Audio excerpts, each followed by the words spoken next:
Siapa tidak kenal Kabupaten Jember? Nama kabupaten ini tidak asing di pendengaran, baik di level nasional maupun internasional. Seperti Jember Fashion Carnavalnya, sederet penghargaan yang disabet serta banyaknya tempat wisata alam yang memukau. Siapa sangka di balik ketenarannya menyimpan setumpuk persoalan yang sampai saat ini masih belum terurai. Salah satunya yang saat ini ramai diperbincangkan masyarakat terkait polemik antara DPRD dan bupatinya yang tak kunjung usai. Meskipun dilakukan mediasi oleh pejabat di atasnya seperti gubernur, DPRD wilayah, dan Kemendagri, namun hasilnya masih seperti nihil. Bahkan masalah tersebut seakan terus meruncing hingga hari ini. Parlemen menilai kinerja Bupati Jember sama sekali tidak mampu menjalin komunikasi yang baik. Bahkan legislatif menuding banyaknya masalah yang ada di Kabupaten Jember berasal dari Bupati sendiri karena dinilai sering menyalahi aturan. Namun Bupati sendiri dalam keterangan persnya seakan tak menunjukkan rasa bersalah. Akibatnya sejumlah pembahasan terbengkalai hingga berdampak kepada keterlambatan APBD. Belum lagi persoalan silpa yang terus menumpuk seakan bagai benang kusut yang sulit diurai. Lautan demo tidak terbendung, mereka menuntut Bupati Jember dimakzulkan. Masa menganggap sejak dipimpin Bupati Jember, Jember bukan semakin maju, justru semakin mundur. Seberapa berpengaruhkah polemik berkepanjangan ini terhadap pembangunan dan pelayanan publik di Kabupaten Jember? Bagaimana mencari jalan solusinya? Mari kita evaluasi bersama.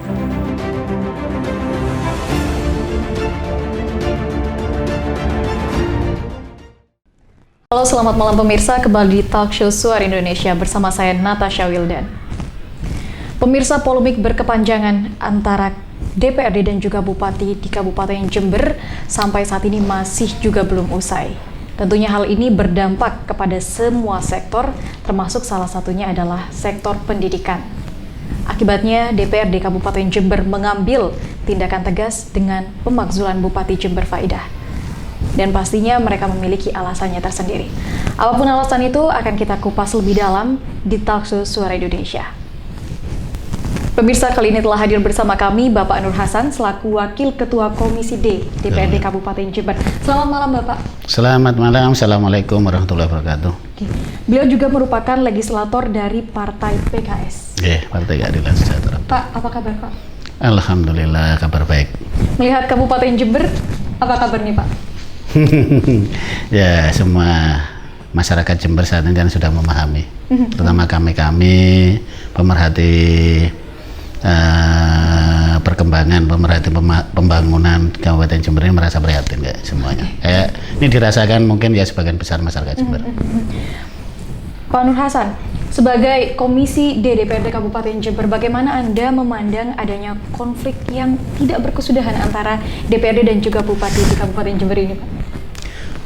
Jadi konflik ini sudah terlalu lama sebenarnya. Jadi dari mulai awal pemerintahannya Ibu Bupati Faidah, jadi mungkin hanya 1 tahun pertama aja yang kelihatan lancar, tapi di tahun-tahun berikutnya sampai sekarang ini terjadi konflik yang berkepanjangan, sehingga mungkin puncaknya ya tanggal 22 kemarin hari Rabu itu, sehingga DPRD secara bulat mengambil sikap untuk memakzulkan Bupati untuk diusulkan kepada MA, kan kayak begitu.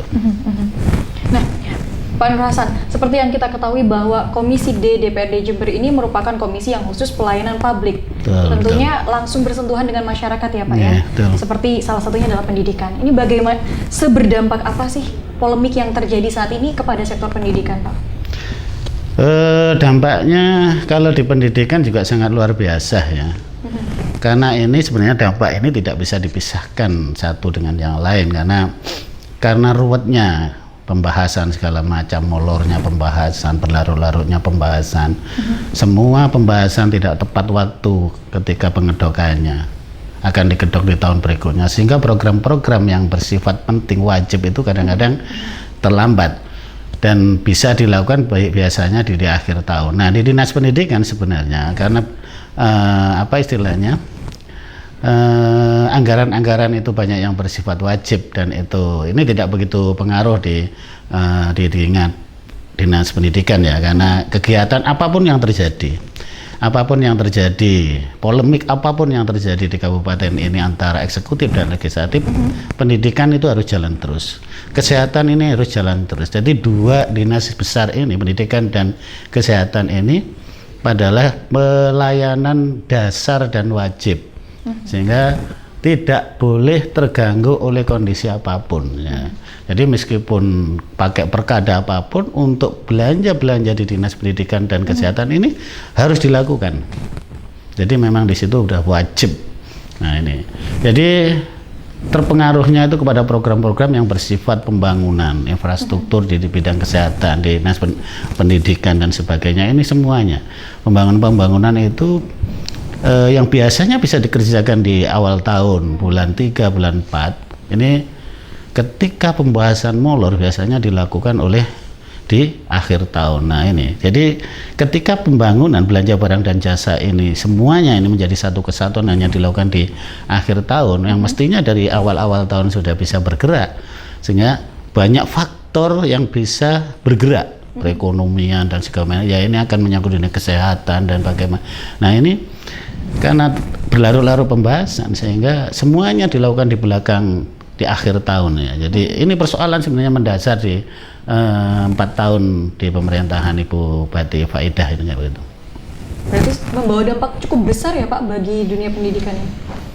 Untuk di proses KBM, proses belajar dan mengajar ini ya tidak begitu berdampak ya, karena itu kayak BOS dan sebagainya, PPG ini harus tersalurkan tepat waktu apapun yang terjadi, baik pakai perda maupun perkada itu secara undang-undang dibolehkan, karena ini belanja wajib, tidak boleh diganggu gugat, dan tidak boleh ada kegiatan KBM belajar mengajar di dinas pendidikan yang terhalangi karena polemik ini. Kayak sekarang terjadi polemik pakai perkada, walaupun perkadanya masih polemik, tapi belanja di dinas pendidikan yang bersifat pemenuhan kegiatan KBM itu tetap harus berjalan terus, ini tidak boleh tidak kan kayak begitu, kecuali yang belanja barang dan jasa, pembangunan dan sebagainya ini yang harus menunggu apakah ini perkada murni atau perkada penggunaan, jadi kan kayak begitu. Jadi biasanya dilakukan di akhir tahun. Jadi kalau untuk proses belajar mengajarnya tidak begitu terganggu.